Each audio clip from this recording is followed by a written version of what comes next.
আমরা একটা tender call করে কিছু কাজ মার্চ মাসের মাঝামাঝি সময় থেকে শুরু করে দিই। হ্যাঁ, এখন আপনাদের কোনো জায়গা ভাঙলে আপনারা মন খারাপ করবেন, উনি তো বলছিল যে ব্যবস্থা নেবে। এখন আমি ৪৫ কিলোমিটার ধরে একটা কর্ম পরিকল্পনা ধরে কাজটা শুরু করি, কিন্তু আমি এই কথা বলতে পারতেছি না তার ফলে সব জায়গায় ভাঙ্গন আমি আটকাই দিব, কিন্তু ভাঙ্গন রোধের কাজটা যে শুরু হলো এইটা আপনার জন্য পানি উন্নয়ন বোর্ড চায়নার ওই পাওয়ার চায়না কোম্পানিকে নিয়ে আপনাদের কাছে আসবে শুনে। দ্বিতীয় কথাটা হচ্ছে আমার পরিকল্পনাটা 2025-এর ডিসেম্বরের মধ্যে চূড়ান্ত করতে হবে। এখন আপনারা যদি বলেন পরিকল্পনাটা এর চেয়ে আগে চূড়ান্ত করে ফেলা, এইটা বুঝতে হবে যে এইটা আসলে সময় লাগবে, কিন্তু আমরা এতদিন অপেক্ষা করেছি, আর 1 বছর অপেক্ষা করা খুব বেশি কষ্টের না যদি সেখানে আপনাদের মতামত প্রতিফলিত হয়। আমি আপনাদেরকে যে কথাটা দিব সেটা হচ্ছে আপনাদের মতামত ছাড়া কোনো মহাপরিকল্পনা চূড়ান্ত হবে না। পানি উন্নয়ন বোর্ড আয়োজন করবে, পাওয়ার চায়নার সাথে থাকবে, এই শর্তে তারা রাজি হয়েছে। এবার আমি একটু দেশের সমস্যায় আসি। এখন আমার চুক্তি হচ্ছে না, মহাপরিকল্পনা হতে আরো 1 বছর 2 বছর সময় লাগছে, আমরা তাহলে এখন কি করব? এই বর্ষতে তো আবার নদী ভাঙবে, এই জন্য মহাপরিকল্পনা দিয়েছে। ওইটা যখন আবার সরকারকে পাঠানো হয়, চায়না সরকারকে, তারা দেখলো যেইভাবে প্রস্তাবনা করা হয়েছে এইভাবে প্রস্তাবনাটা টেকসই হবে না। এখন চায়না আবার আমাদের কাছে 2 বছর সময় চাচ্ছে। এটা মন দিয়ে শোনেন, আমরা তাদেরকে 2 বছর সময় দিতে সম্মত হয়েছি, কিন্তু 2টা শর্ত। আমি এই 2টা শর্ত যোগ করে দিয়েছি। একটা শর্ত হচ্ছে এই মহাপরিকল্পনায় কি থাকবে আর কি থাকবে না এইটার ব্যাপারে তিস্তা পাড়ের মানুষের মতামত শুনতে হবে। এবং শুনে নেন, এই যে দেখেছিলাম তিস্তা একটা আন্তর্জাতিক নদী হলেও মনে রাখতে হবে এটা কোনো দেশের একক নদী না। কোনো দেশ যদি মনে করে যে আমার উপরে তিস্তা যেটুকু আছে ওইটুকু আমার যেভাবে ইচ্ছা আমি সেভাবে ব্যবহার করব, এইটা কোনোদিনও আন্তর্জাতিক রীতিনীতি সমর্থন করে না। এবং এই যে তিস্তার ব্যাপারটা, এইখানে আমাদেরকে চীন সাহায্য করতে এগিয়ে এসেছে। আমরা চীনের সাথে একটা চুক্তি করেছি, সেই চুক্তি দেখেছেন আপনাদের কাছে বলতে থাকবেন যে কোন কাজটা আগালো, কোন কাজটা পিছাচ্ছে, কোন কাজটা কেন আগাচ্ছে না। হ্যাঁ, কারণ ভবিষ্যতে আপনাদের নেতা হয়ে সঠিক মূল্য পায়। ইতিমধ্যেই এখানকার যেই উপজেলাগুলোতে শিক্ষার হার অত্যন্ত কম, কিছু উপজেলায় আমি দেখেছি 43%, 47%, সেই উপজেলাগুলোতে স্থানীয় সরকার পল্লী উন্নয়ন সমবায় মন্ত্রণালয় প্রতিটি উপজেলায় একটি করে আধুনিক এবং সমৃদ্ধ লাইব্রেরি করে দিবে। এবং কাউনিয়ায় আসলাম দ্বিতীয়বার। যতবারই এসেছি যেখানেই গিয়েছি সবার প্রথম এবং প্রধান দাবি ছিল তিস্তার সংকট নিরসন করা। গতবার উত্তরবঙ্গে থাকা অবস্থায় আমি আমাদের পানি সম্পদ মন্ত্রণালয়ের মাননীয় উপদেষ্টার সাথে ফোন কলে কথা বললাম। তিনি শোনার সাথে সাথেই আগ্রহ প্রকাশ করলেন যে তিনি এসে আপনাদের কথা শুনতে চান, সেখান থেকেই আজকের এই গণশুনানির আয়োজন। যেহেতু পানি সম্পদ মন্ত্রণালয় তিস্তার নদীর সমস্যা নিরসনকল্পে কাজ করবে, পানি সম্পদ মন্ত্রণালয় ইতিমধ্যে আপনাদের জন্য কিছু সুখবর নিয়ে এসেছে, সেটি আমাদের মাননীয় প্রধান অতিথি আপনাদেরকে বলবেন। আমি স্থানীয় সরকার ও পল্লী উন্নয়ন সমবায় মন্ত্রণালয়ের পক্ষ থেকে আপনাদের বিভিন্ন সময় বিভিন্ন দাবি এসেছে, আজকেও আপনারা অনেকগুলো কথা বলেছেন, সে বিষয়ে কিছু বলতে চাই। তিস্তায় যে দীর্ঘ চর জেগে উঠেছে এবং চরে যে মানুষ বসবাস করে সেখানে শিক্ষার হার অত্যন্ত কম, কারণ সেই জায়গাগুলোতে কোনো স্কুল নেই, শিক্ষা প্রতিষ্ঠান নেই। স্থানীয় সরকার পল্লী উন্নয়ন সমবায় মন্ত্রণালয় তিস্তার চরে জনসংখ্যা অনুপাতে শিক্ষা প্রতিষ্ঠান নির্মাণের ব্যবস্থা করবে।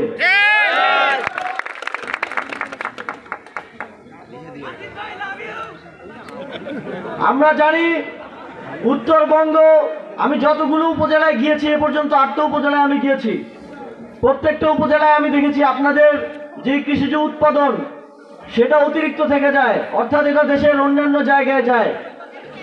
কিন্তু দুঃখজনকভাবে হলো সত্যি অবকাঠামোগত মহাপরিকল্পনা করে, মেগা প্রজেক্ট করে, আর কি করে তিস্তা পারের মানুষের সমস্যার সমাধান করা যাবে সেটা বিশেষজ্ঞরা জানেন। আমরা জানি এই তিস্তা পারের মানুষ বন্যার সময় যখন আসে, পারের যে বাড়িটা আছে এই বাড়িটা কারো হয়তো 3 বার, কারো হয়তো 5 বার, আর কারো হয়তো 10 বার ভেঙে গেছে। সেই কষ্টের কথাগুলো আমরা জানি। আমরা জানি যখন শুকনো মৌসুম, তখন ভারত যখন আমাদের পানি আটকে দেয়, এই তিস্তা, রবীন্দ্রনাথ বলেছিল যে বৈশাখ মাসে হাঁটু জল থাকে। আপনারা তিস্তায় কিছু জায়গায় গিয়ে দেখেন সেখানে হাঁটু জলও নাই, সেখানে মরুভূমি তৈরি হয়েছে। অতএব আজকে অন্তর্বর্তীকালীন সরকারের মাননীয় উপদেষ্টারা এখানে উপস্থিত হয়েছেন। তাদের কাছে নীলফামারী, লালমনিরহাট, রংপুর, কুড়িগ্রাম এবং গাইবান্ধার মানুষেরা, তিস্তা পারের মানুষেরা আমরা আশা দেখেছি। আমরা চাইব শুধুমাত্র আশা নয়, 2025 সালের ডিসেম্বরের মধ্যেই তিস্তা সমস্যা সমাধানে কার্যকর পদক্ষেপ গ্রহণ করতে হবে। আমরা তিস্তা পারের মানুষ বেকারত্বে ভুগি। আমাদের তিস্তা পারের মানুষদেরকে বলা হয় মঙ্গাপ্রীত মানুষ। আমরা ইতিহাস থেকে জানি যত সভ্যতার সূচনা সবকিছু নদীর পাড়ে। নদী হবার কথা ছিল আশীর্বাদ, নদী হয়েছে আমাদের জন্য অভিশাপ। আমরা চাই এই অভিশাপের ঘোর কাটিয়ে অন্তর্বর্তীকালীন সরকার তিস্তা নদীকে আমাদের জন্য আশীর্বাদ হিসেবে উপহার দেবে। ভাইরা আমার, আমরা উত্তরবঙ্গের মানুষেরা নিপীড়িত, বঞ্চিত। গোটা উত্তরবঙ্গে কোনো শিল্পাঞ্চল নাই, কোথাও কোনো শিল্পের ছোঁয়া নাই। আমাদের পাশে এত বড় নদী, কোনো শিল্প নাই। আমরা সরকারের কাছে আহ্বান জানাই, তিস্তা পারের মানুষের বেকারত্ব দূর করার জন্য, মানুষের ভাগ্যের উন্নয়ন করার জন্য তিস্তা নদীকে ঘিরে এই অঞ্চলের উপযোগী করে অবশ্যই অবশ্যই শিল্প কলকারখানা গড়ে তুলতে হবে। ভারত তিস্তা নিয়ে ছিলিমিলি খেলে, তিস্তা চুক্তি করতে গিয়েও করে না। আমরা অন্তর্বর্তীকালীন সরকারকে আহ্বান জানাই, তিস্তাতে বাংলাদেশের মানুষের ন্যায্য যে পানির অধিকার আছে, ভারতের সঙ্গে দেন দরবার করে প্রয়োজনে আন্তর্জাতিক অঙ্গনে মামলা দায়ের করে হলেও তিস্তার ন্যায্য পানির হিস্সা আদায় করতে হবে। ভাইরা আমার, আমরা আজকে মানুষের এখানে উপস্থিত হয়েছি।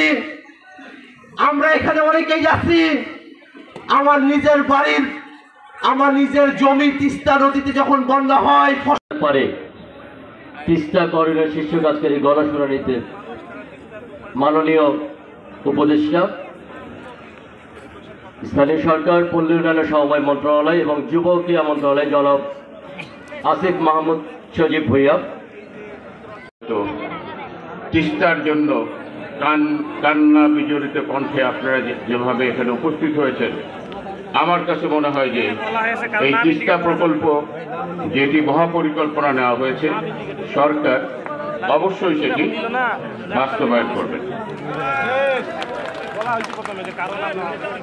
আমার কাছে একটা কবিতার কথা মনে হলো। আমি উদ্ধারকৃত জমির পরিমাণ 174 বর্গ কিলোমিটার জমি।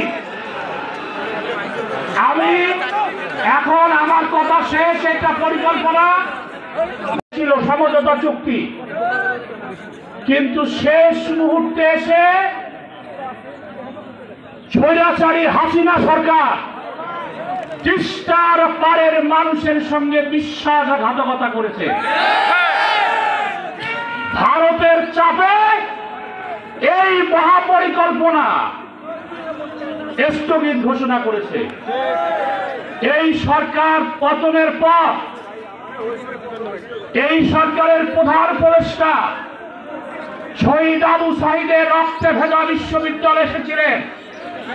সেখানে প্রথম বৈষম্য বিরোধী ছাত্র আন্দোলনের নেতারা বক্তব্য রেখে বলেছেন, আমরা 30টা মহাপরিকল্পনা বাস্তবায়ন চাই। এই আজকের এই অনুষ্ঠানে আমার আক্তার হোসেন, আমার সাহেব, এই ঢাকা বিশ্ববিদ্যালয়ে এই পৃষ্ঠার জন্য প্রথম কথা বলেছে। এই বৈষম্যবিরোধী ছাত্র আন্দোলনের ছেলেরা প্রত্যেকটা বিশ্ববিদ্যালয়ে এই কথা বলেছেন। আমি তিস্তা বাঁচাও নদী বাঁচাও সংগ্রাম পরিষদের পক্ষ থেকে এই এনাদের ধন্যবাদ জানাই। আক্তার হোসেন এই উদ্যোগ নিয়ে এই গণশুনানির ব্যবস্থা করেছেন। আমি এখানে দেখলাম এই আন্দোলন শুধু তিস্তা বাঁচাও না, তিস্তা নদী রক্ষার কমিটি করে তারাও আন্দোলনে সামিল হয়েছে। এই করাল তিস্তা বর্ষাকালে আর দর্শনে প্রশস্ত হয়ে আমাদের আবাদ ফসল সব ভাসিয়ে দিয়ে যায় এবং আমাদের বাড়িঘর ভাসিয়ে দিয়ে যায়। তাই আমি আমরা মনে করি বর্তমান সরকার জনগণের সরকার, এই সরকারের পক্ষে এটা পসিবল। এই সরকার যদি এটা করতে না পারে তাহলে আগামী 5-10 বছরেও মানুষ সেই স্বপ্ন দেখে না। আরেকটি ব্যাপার হচ্ছে তিস্তা মহাপরিকল্পনা শুধুমাত্র এটাই যথেষ্ট না, কারণ আমরা জানি এটার মাধ্যমে আমরা শুধুমাত্র আমাদের বর্ষা মৌসুমের সমস্যা দূর করতে পারবো। আমাদের শুষ্ক মৌসুমের সমস্যার জন্য অবশ্যই ভারতের সাথে তিস্তা চুক্তি চাই। আমরা চাই বর্তমান সরকার ভারত সরকারকে স্ট্রং প্রেসার দেবে যে আমরা তিস্তা চুক্তি চাই। আমরা সরকারের কাছে চাই তাদের জমি 300 বিঘা জমির মালিক এই হরবক্ষা এই তিস্তা চরে। অথচ আমার বাবা আব্দুর রশিদ সরকার দীর্ঘদিন ধরে হাওড়াঘাট, কাউনিয়া, তিস্তা খুবই ডুবি আছে। আমি একটা অসহায় লোক বলতেছি, এই তিস্তা নদীটা আপনারা সুন্দরভাবে আমাদের এই নদীটা আপনারা পরিচালনা করবেন, এই বলে আমার বক্তব্য এখানে শেষ করছি। আল্লাহ হাফেজ। কি খাবো, আমাদের হাহাকারের কথা আপনাদেরকে বলে বোঝাতে পারবো না। আপনাদের বাস্তবে না দেখেন তাহলে আমাদের হাহাকারের কথা কেউ বুঝতে পারবেন না। আমরা সারাটা জীবন এভাবে তাই না, আমাদের বাড়ি ঘর ভেঙে দেবে, আমরা খেতে পারবো। বক্তব্য আমার একটু দেবে, কারণ আপনারা জানেন আমার বাবা একজন কৃষক ছিল। আমি কৃষকের সন্তান, তিস্তা পথে কৃষকের আমি দুঃখ বুঝি। আমি একজন লেবারের সন্তান, আমি একজন শ্রমিকের সন্তান, আমি কিন্তু লেবারের দুঃখ বুঝি। আমি খেটে গরিব দুঃখী মানুষের সঙ্গে উঠা বৈশা করি। আমাদের এই তিস্তা প্রকল্পের ব্যাপারে আমরা অনেক গল্প শুনেছি, অনেক কথা শুনেছি। শুনতে শুনতে শুনতে আমরা ক্লান্ত হয়ে গেছি। আমি উপদেষ্টা মহোদয়ের উদ্দেশ্যে বলতে চাই, দয়া করে আপনারা অন্তর্বর্তীকাল সরকারের প্রধান উপদেষ্টা, আপনাদের দলও নাই, আপনাদের নেতাও নেই, আপনাদের কেউ নেই, আপনাদের সাথে আছে 18 কোটি জনগণ। আপনাদের যে বড় নেতার কেউ আছে? আমাদের একটাই দাবি, রংপুর জেলার সম্মানিত জেলা প্রশাসক মহোদয় এবং আমাদের মাঠে উপজেলায় আমার বাড়ির আশেপাশে প্রতি বছরেই এই বন্যার পানিতে, তিস্তার পানিতে নদী, আমাদের ক্ষেত খামারগুলো প্রতি বছরে নদীতে বিলীন হয়ে যায়। আমাদের চেয়ে আরো বেশি বিলীন হয়ে যায় লালমনিরহাটে। কবে কথায় না বড় হয়ে তিস্তা নিয়ে কাজ করবে কবে? আমরা অনেক বক্তব্য শুনেছি, আমরা অনেক পত্রিকার কলাম পড়েছি। আমরা চাই এই ইন্টারিম সরকার একটা সর্বদলীয় সরকার।